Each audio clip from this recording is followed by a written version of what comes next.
Welcome to the 2018 Atlanta Press Club Loudermilk Young Debate Series. I'm Drew Dawson, station manager and host at Georgia Public Broadcasting's Augusta Bureau. Now, this is the debate among candidates for Commissioner of Agriculture. First, let's meet the candidates. They are in alphabetical order. Gary Black, a Republican, the current Commissioner of Agriculture in his second term. And Fred Swan, a Democrat, has served in his local Democratic Party and was elected to be a congressional district chair for the Democratic Party of Georgia Executive Committee in 2014. Now, our panelists. Maggie Lee is a freelance reporter covering state politics in Georgia, and Jill Nolan covers state government for Community Newspaper Holdings Incorporated. Now let's get started. For rules on today's debate, please visit the Atlanta Press Club website, atlantapressclub.org. To start the debate, each candidate will be asked one question. Maggie Lee, you get the first question to Fred Swan. Sure, Mr. Swan, let's talk about food and education. A lot of people don't know where their food comes from, what a strawberry plant looks like. Is this stuff important to know? And if so, what's an agriculture commissioner's role in strengthening agricultural education? Thank you, Maggie. I would say that this information is vital for consumers to have the best information possible when making purchases for their families. It is important for people to know when making decisions for their schools. School nutrition is an all-time high concern for communities. And if people don't know where their food is coming from, they can't expect the best when it comes to their food. And they can't we also need to make sure that we're having more local choices in terms of school food, in terms of food that's available. And if people don't know where their food is coming from, then they obviously can't make appreciable differences in the choices that they're going to make for their families. So I would say it's vital that we get more agricultural education into schools. And Jill, your question for Gary Black. Hi, Commissioner. State lawmakers are currently looking at possibly growing industrial hemp in Georgia, which could provide access to Georgians who are on the low THC oil registry. If lawmakers go that route, what would you do to ensure that the industry is carefully regulated without stifling its growth? Joe, one of the issues with industrial hemp and other forms of cannabis is just the regulatory structure, and we've got to spend quite a bit of time figuring out how to get that right. I'm working with State Representative John Corbett right now on the House Study Committee. The legislature set up this time to visit other states and see what that structure is all about. They just returned from Kentucky. We've actually rescheduled today a meeting later this week with law enforcement to hear their concerns from GBI and the Sheriff's Association. There's also got to be a commitment to put the necessary resources, to be able to enforce the rules. But overall, it's really a federal issue because there are no approved pesticides or products that can be used for any cannabis products right now. And so much of this still relies on the passage of a farm bill, and we'll just have to see what happens. Well, that concludes the first portion of the debate. The candidates now have an opportunity to ask a question of their opponent. Each candidate will have 30 seconds to ask the question, 60 seconds to respond, and 30 seconds for a rebuttal. By random selection, Fred Swan, you may ask the first question. Thank you. Commissioner Black, how many counties in Georgia do not have a supermarket? And follow on, what has the department done to affect that, and what plans do you have to change that? Okay. First of all, Ms. Swan, I don't know the answer to the question of how many counties do not have a supermarket. I do know we have food inspectors in all of them, and we work. But really, the issue of food, issue of supermarkets is an economic one. It's one where you have to be in a critical mass with population. Now, we've done a terrific job with our Georgia Grown program in recent years, something we helped develop over the last 7, working with retailers all over the state, making sure that we have market access for producers. I tell you what, we opened doors everywhere, all the way down to the little places like Edison, Georgia, where there is an IGA, and folks have access to Georgia Grown products. So certainly something we continue to work on, but basically it's an economic issue. And I look forward to being able to lead that in the future, make sure we've got access for everyone. Mr. Black, your turn to ask a question. Your turn to ask a question. Okay. Before we do that, though, Mr. Smart, no, you have a you rebuttal? get the rebuttal. Thank you. The answer is 14.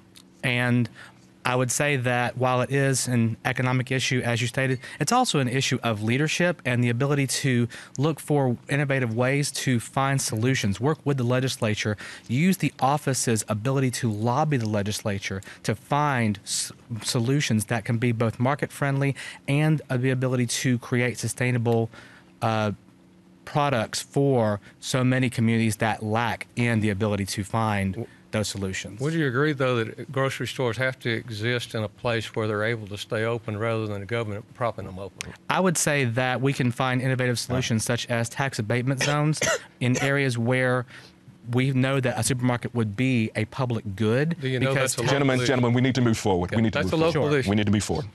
And Mr. Black, again, it's your turn to ask a question at this point. Mr. Swan, what compels you to get in this race after running for Congress for a complete year, but 1 hour before qualifying? What compelled you to get in this race before that ended?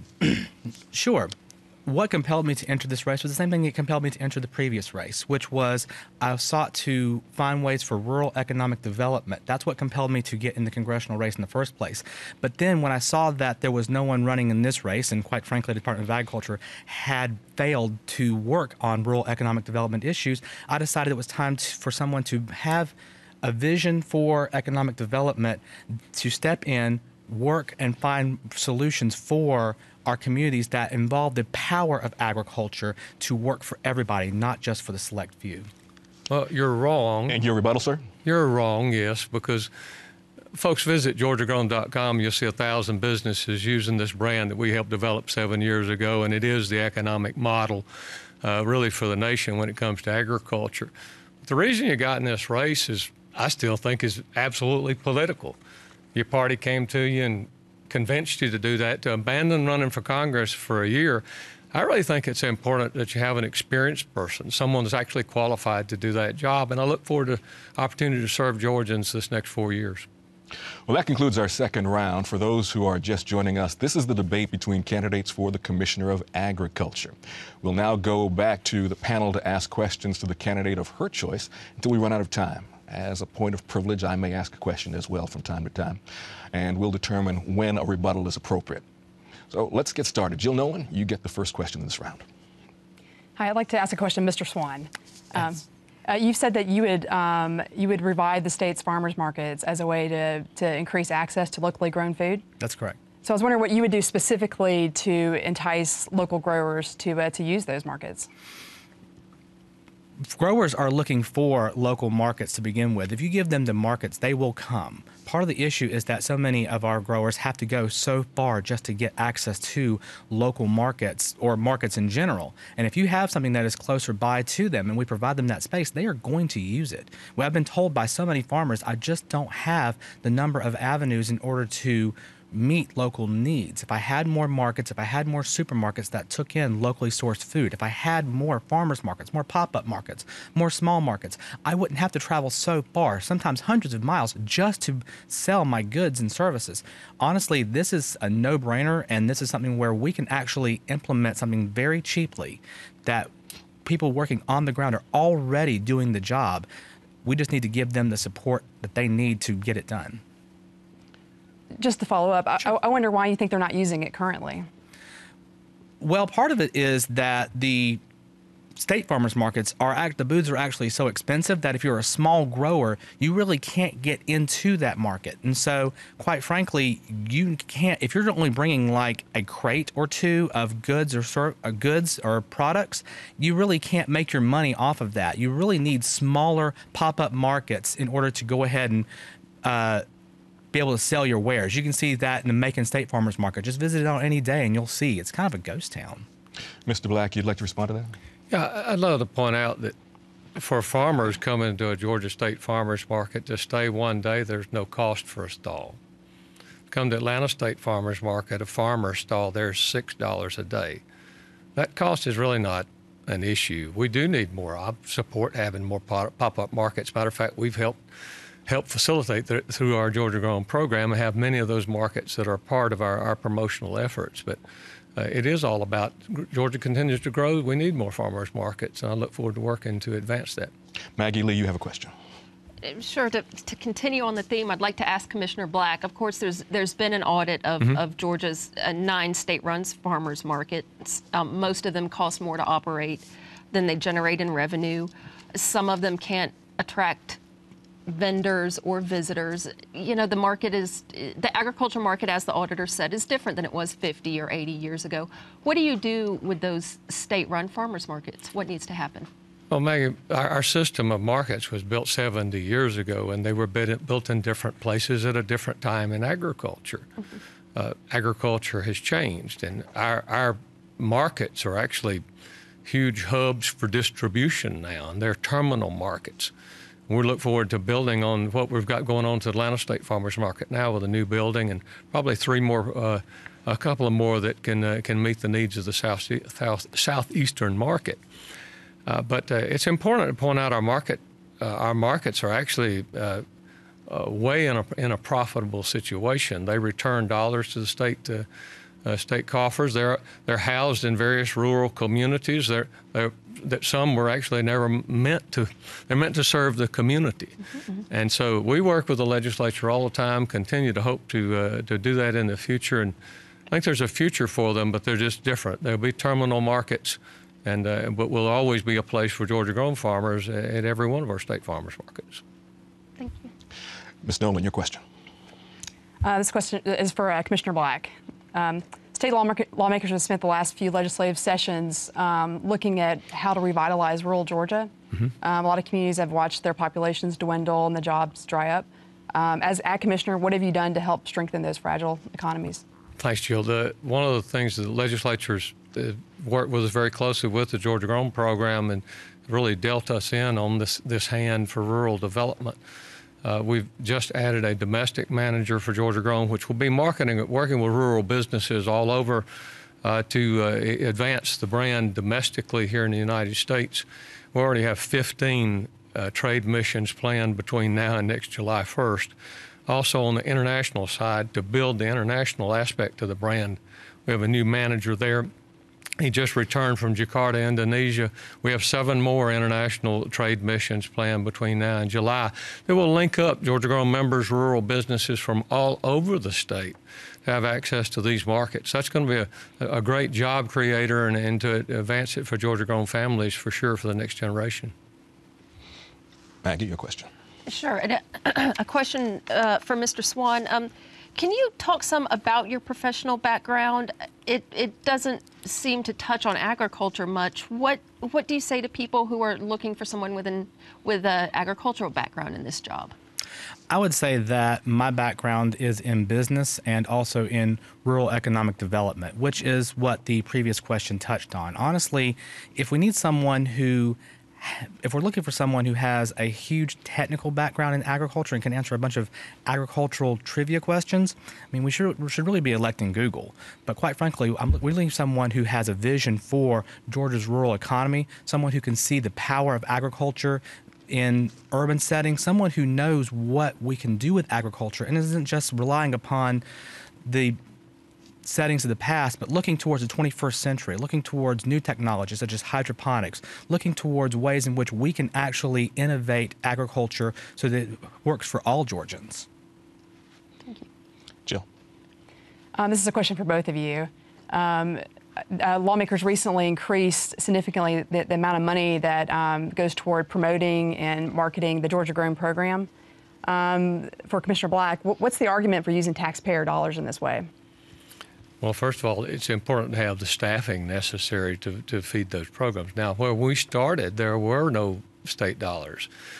We formed a commodity commission, much like all the other promotional commissions that farmers fund themselves. And currently, we're very close to 1,000 license holders that utilize the state brand. Those dollars are retained under the law within our marketing division. That's generating a little over $200,000 a year for us to actually conduct activities. But just as we invest in Department of Economic Development, Department of Transportation, and other things to drive economic development for the state, it's important to do that through the Georgia Grown program. And I stand solid with this legislature and this governor. They've done a good job, and we've been good stewards. And for Mr. Swan, Do you think state dollars should be used in that way? I think that state dollars should be used to promote Georgia grown if Georgia grown were actually being promoted in an effective manner. Quite frankly, most people wouldn't know what Georgia grown is. They have no idea what it is. It doesn't really, it's not something that they see in their local markets. We talk about we're going on trade missions to Jakarta and doing all this international trade. Meanwhile, who's talking about feeding Moultrie or Osceola or Roberta or so many places where people don't have access to fresh fruits and vegetables? I would really much rather see Georgia grown focus much more on local markets and making sure that Georgians take advantage of the brand and have access to those products personally. And if that means marketing those things out so people know to look for it and know that they can utilize that to help their local communities, then I'm all for that. But quite frankly, I think it's been marketed very ineffectually. I think it's been something that's not been utilized in a very effective manner. And I would like to see taxpayer dollars used in a way that really helps all Georgians, not just a select few. Maggie, your question. I'd like to ask this question to both of you. Undocumented immigrants have been a vital part of the agriculture industry, and efforts to curb undocumented immigration have meant a shortage of workers in agriculture jobs. I know a state agriculture commissioner can't set federal immigration policy, but I know nobody wants to see produce rot in the fields. What do you do in this situation? Can we hear from Mr. Swan first? Sure. I think that immigration is a vital part of our agricultural balance. Quite frankly, I met with someone at Pearson Farms who explained to me that even his migrant workers who are here legally are very important to his productivity, because peaches only grow for a season, and once it's done, they shut everything down. So they need someone who is transitory, who does only want work for so many months and then move on to something else. So we need to make sure we have a system where we can use immigrant work, most specifically migrant work, but even if they are undocumented, because they are a vital part of our program, our agricultural program. Meanwhile, the Agriculture Commissioner has a huge voice in terms of lobbying for immigration reform. And we should be working to say we want more workers who are going to come in and do the job that Americans are simply unable to do, and make certain that we have access to our agricultural products year-round. Commissioner? First, I'm thankful for Lawton Pearson's support. And we've worked together on these issues for a long time. First group of farmers I ever took to Washington on this issue was in 1997 when I was working with Georgia Farm Bureau. All that has changed since then is the calendar when it comes to the H-2A program and the legal way to have guest workers. Senator David Perdue's got a good bill. Chairman in the House, Chairman Goodlatte has a good bill on the House side. We need a congressional spine to address the H-2A system. It needs to be more streamlined. Farmers need a guarantee that workers are going to arrive on time. They need a legal way. We need legal workers here to do work and go home. It can be achieved if we can just get some cooperation from the Congress. Jill, your question. Also a question for both of you. Georgia produce growers are having to contend with Mexican-grown blueberries and other fruits and vegetables that are flooding the market. What should be done to help better protect Georgia produce growers from these often cheaper produce? Jill, what we've done already is we have asked the congressional delegation in Georgia, Democrat and Republican, to vote no on the Mexican side of this NAFTA suggestion, of this new evolution of NAFTA.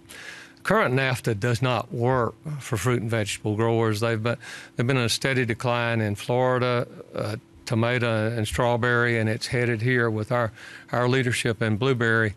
And when we have 60 million pounds of Mexican blueberries coming on top of our market window, we've got a real problem. I've asked them to vote no. I've already had meetings with Ambassador Greg Dowd, the U.S. Trade Representative. They know my position. I have echoed that in the White House. So I'm hopeful with the leadership of Representative Buddy Carter, certainly with Senator Perdue, that we can get a little bit of leverage to have a little bit better deal when it comes to finalizing the Mexican side of this agreement.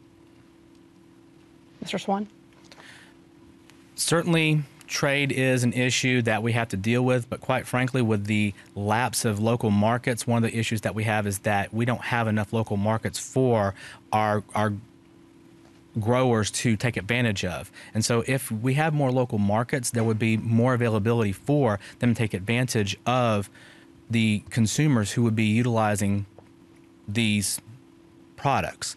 So at the end of the day, once we have more open markets, more farmers markets, more supermarkets, etc., we will have more opportunity for people to take advantage of those products, and that will drop the price. And it really won't matter if we're getting dumped on by Mexico, because quite frankly, the people are going to see the better quality of Georgia products, especially if Georgia Grown were a better program than it is currently. You had a rebuttal?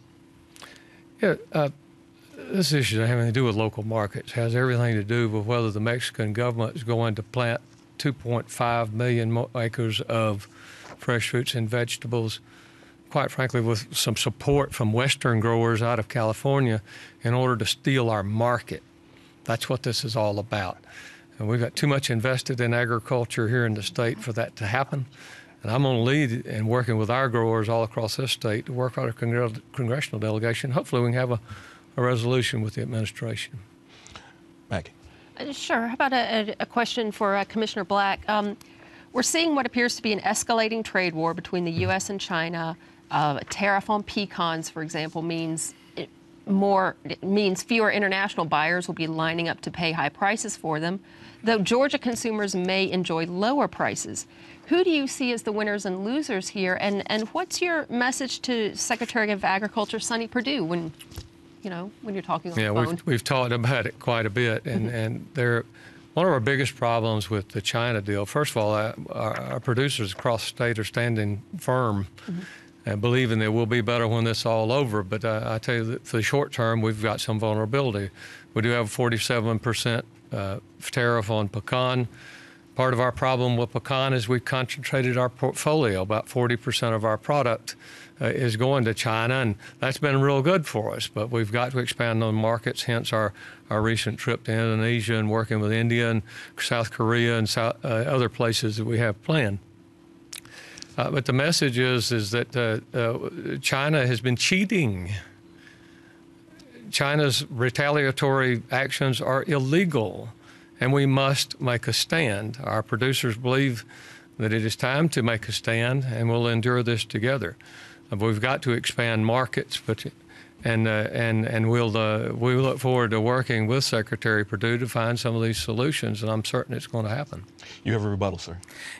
Yes, I'm just wondering, Commissioner Black mentioned that the producers are standing with the administration, and yet we know that Commissioner, Secretary Perdue, and Senator Perdue all had to go through and do a tour of producers and basically calm their nerves, which they really didn't do, about the effects of these trade deals. I've spoken with producers who are very nervous about what's going on. And quite frankly, what they want to see is action, and they want to know how they're going to get back to the rules that were established before. That is, unfortunately, all the time we have for questions. And each candidate will now have 60 seconds for a closing statement. Gary Black, you get the first closing statement. To our farm families and other citizens in South Georgia, we want you to know we're standing in prayer with you in the path of Michael, and we'll be ready to assist you in the aftermath of this storm. I'm honored to serve as your Commissioner of Agriculture. Our food safety program in Georgia is the best in the nation. School nutrition is improving. Market opportunities for Georgia-grown farm families and rural entrepreneurs are expanding. We are better prepared now to manage animal disease and natural disasters. This is my record, but there's more to do. I'll continue to work to improve career paths for our employees.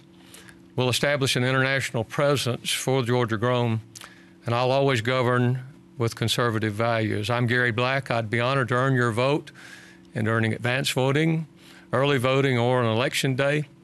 Thank you for the privilege of being with you today. God bless you, and God bless the great citizens of Georgia.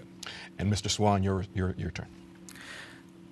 I'd like to thank the Atlanta Press Club as well as Georgia Public Broadcasting for the opportunity to allow us to both state our visions for agriculture in Georgia. And I'd like to close with a story.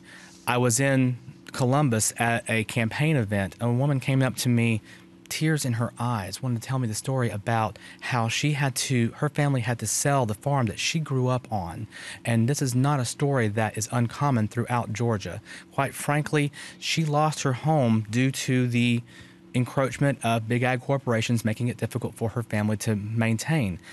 I want to change that. I want to make certain that more small farms are available to more people throughout the state. I want to make certain that no one has to make that choice, that generations of farmers don't have to end in this year. Quite frankly, Commissioner Black and I have both laid out a vision for agriculture. His comes from his big ag lobbying past. Mine comes from my past coming from a HUD housing development. I just ask that you look at your values, research us both, and make your choice on November 6th. Thank you. Well, that concludes our debate. We'd like to remind voters that Election Day is Tuesday, November 6th, and you should certainly remember that early voting begins on October 15th. Our thanks to the candidates and to the panel of journalists. I'd also like to thank the Atlanta Press Club and Georgia Public Broadcasting for arranging for today's debate. For more information and the full schedule of general election debates, please visit atlantapressclub.org.